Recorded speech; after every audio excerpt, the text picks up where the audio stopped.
Yeah, that's how the British people say it. At least with Spider-Man. I was on a set once and we were talking about Spider-Man and all I heard was Spider-Man. I'm putting these in totally backwards too. That's great. Professional.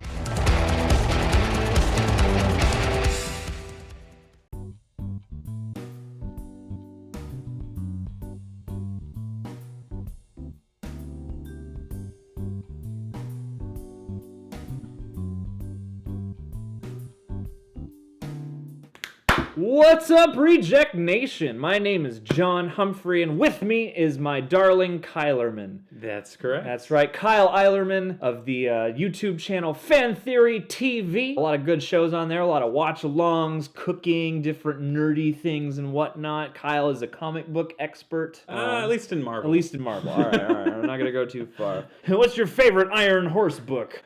No, that's Dark Horse. What am I talking about? I was like, I've never even heard of that brand. Dark. See, I'm screwing up my labels. But anyway, we are going to do another Trailers Revisited today. We are about to see Ant-Man and the Wasp in a couple hours, actually. Yes. At least at the time of shooting this video. So I thought it would be a nice idea to go back and to check out the trailer for the original Ant-Man, see how it holds up, see how it pitched the movie, see if it gave too much away, gave away too little, etc. You know the segment. Unless you don't, in which case, that's what we do in this segment is we go back and we see how good the trailer was, essentially. This will be fun. And before we hop into this, just want to give a quick Patron of the Day shout out to my man, Mr. Kurt Anderson. Kurt Anderson is a lovely human being. You all right there? Yeah. That's the effect Kurt has on people. It sounds like Neo from The Matrix. Mr. Anderson. Well, I mean, that's the thing is like Kurt used to be a normal guy. Right. You know? Mr. Anderson.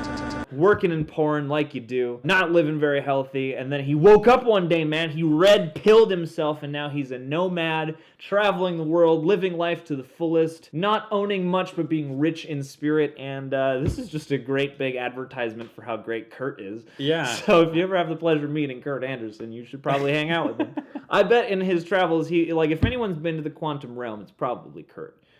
Or another patron, Jan Valente. Those are the two people I can imagine would have been to the quantum realm if that was possible. So, Kurt. Dude sounds stellar. Hope you're doing well, buddy. We are going to hop into this here Ant-Man video. I haven't seen this probably since before the Ant-Man movie came out. Yeah. So, here we go, people. Join us.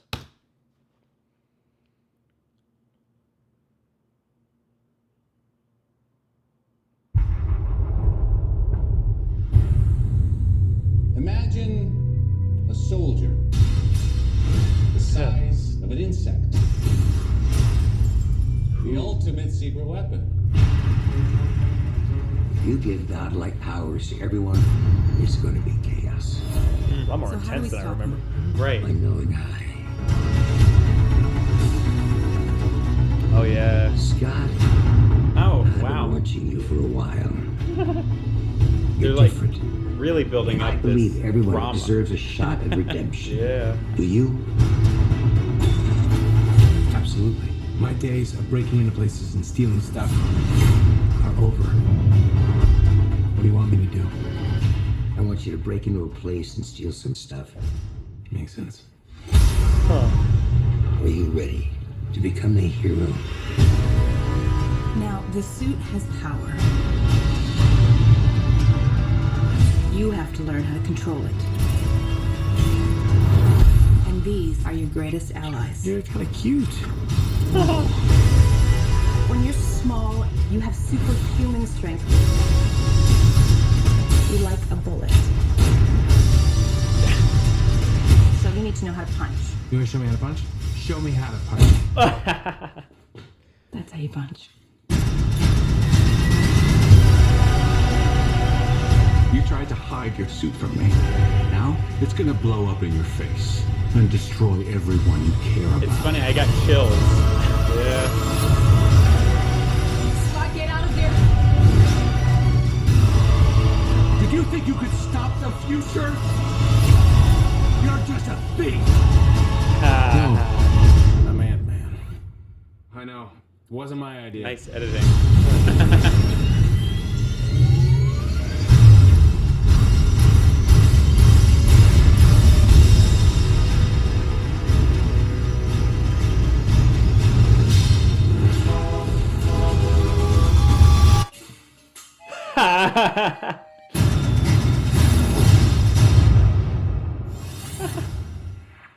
So I would say that trailer is fairly accurate to the kind of movie that they get, except it's in many ways more intense. Yeah, it's way less humor oriented than Way I less, remember it way being. less humor, and it felt way more dramatic in that trailer than the movie did, which I like about the movie, actually. I don't mind that in terms of the trailer to movie switchover. Sure, you know, sure. because I think I only counted like 3 actual jokes in this trailer. Yeah. One of them is more of kind of a self-conscious quip. The whole thing about like, I want you to break into a place and steal some stuff. Like, Yep. even that didn't play as an overt joke Yeah. in this trailer, which actually kind of surprised me going back just to look at how much of an intense action movie they tried to push this as. And it definitely has those elements. I feel like Ant-Man is not a complete comedy to the point where it doesn't fit with the MCU at all. But yeah, I was a bit surprised by that. I do think they did a pretty good job of not giving away too much, especially if you haven't seen the movie, you don't know the context of all these different set pieces. Watching it back, I didn't think like, oh, well, thanks, I've seen the whole thing now. Yeah, I think that was the tricky part for me, is I was trying to like unsee the movie for a moment while I was watching the trailer, you know? Yeah. The only real difference is it seemed like Scott Lang, they're really good at editing it, like he was embracing it and he's all on board, and it had nothing to do with his own personal complex life. Yeah, his whole situation,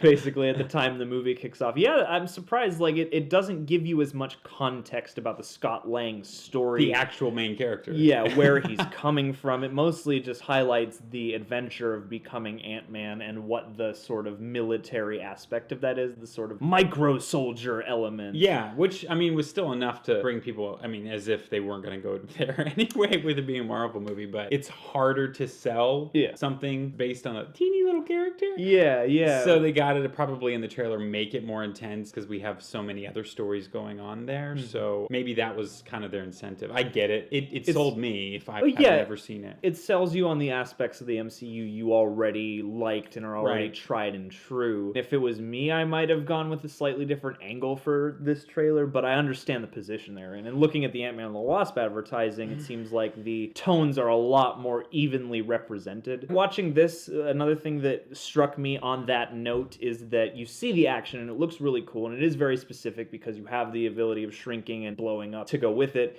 But especially having seen the Ant-Man and the Wasp trailers lately, it seems like they've that much further figured out how to really make that shine as both an action tool and a tool for humor. Yeah. Because you got that whole thing where he's like skating down the street on the back of that truck and things like that in the new trailer. And in this trailer, it's a little more just like, oh, he's gonna shrink down, and that's kind of what makes it special. This time around, they've already sold you on the character, at least in 2 movies. Yeah. So, I mean, they're like, now we're going to give you more of what you're expecting from this trailer.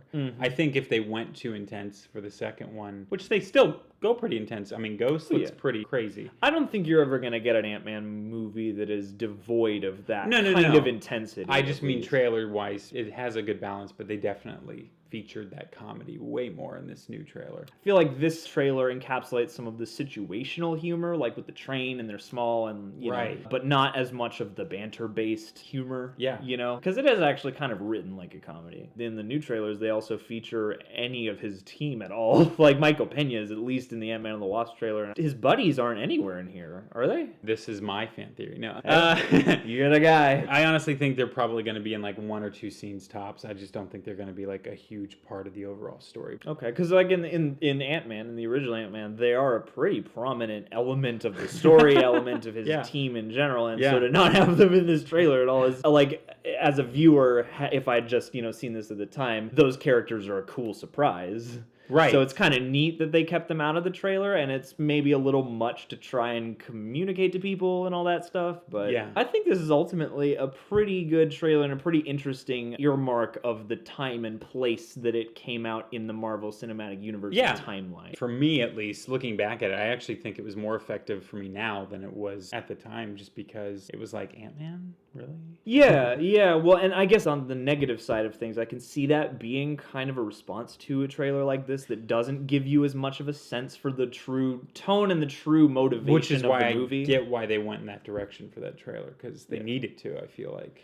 Yeah, I can feel it from both angles, because on the one hand, you can't just be like, we're changing the script, hope you dig it, because sometimes that doesn't work out as well as you would have hoped, but at the same time, I could see somebody looking at a trailer like this and being like, what? Because it looks just as intense and action-packed as any other Marvel movie. I can see somebody being like, little guy, those big ants, what's going on here, I think Marvel likes to put little tidbits of something fake to veer the audience in a different direction. To kind of muddy what your expectations are for the exact moments you're going to see. And there's like at least one or two things I saw in this trailer that definitely are different than what the movie shows. Okay.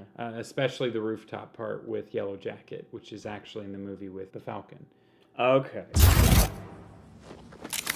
Hi, I'm Scott. I feel like that's an interesting thing to watch Marvel do too, because now they'll just like completely fabricate shots to put in the trailers. I almost appreciate the ingenuity of just being like, we're gonna cut around to make it look like the context is different. I kind of respect that maybe slightly more, just because you are using technically all the stuff that's in the movie. Yeah, but I think Marvel does it in a more hard to tell the difference kind of way. But this, it's like they went above and beyond. And it looks like they potentially fabricated a backdrop for Yellow Jacket to be looking at Ant-Man in that shot, because I'm pretty sure that's not in the movie anyway. Yeah. I liked Yellow Jacket generally. Too. Corey Stoll, like, while Yellow Jacket isn't the most memorable villain in terms of motivations and whatnot, I did think Corey Stoll brought a lot to that role. And I think the main ensemble of the cast is represented pretty well by this trailer. I mean, Michael Douglas gets a moment, Evangeline Lilly gets a moment, and she actually left a big impression on me from that movie, so I'm glad for that. That's how you punch. And what's great is she actually signed up for the role only because Edgar Wright was on board, but now she's all in. Interesting, okay. I may be alone in this, and I definitely don't want to see like a Suicide Squad style Marvel movie, but I would be open to seeing a lot of these villains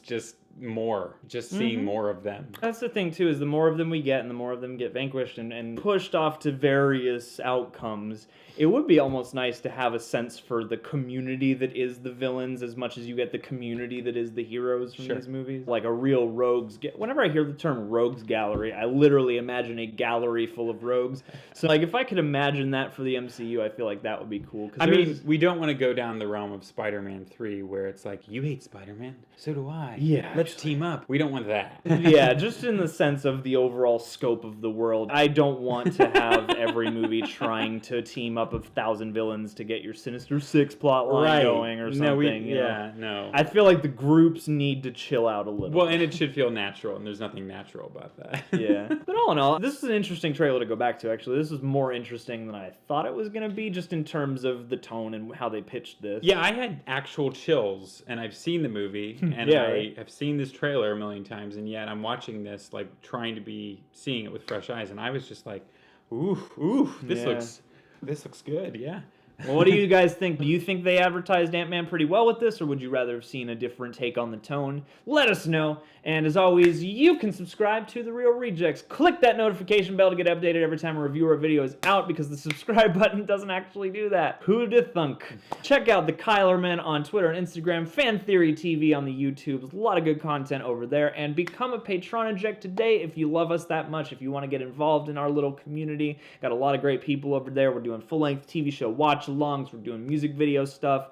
All kinds of great content. So if you're interested, we'd love you to come check that out. And as always, be well, people, and we'll see you for the next one. Cheers!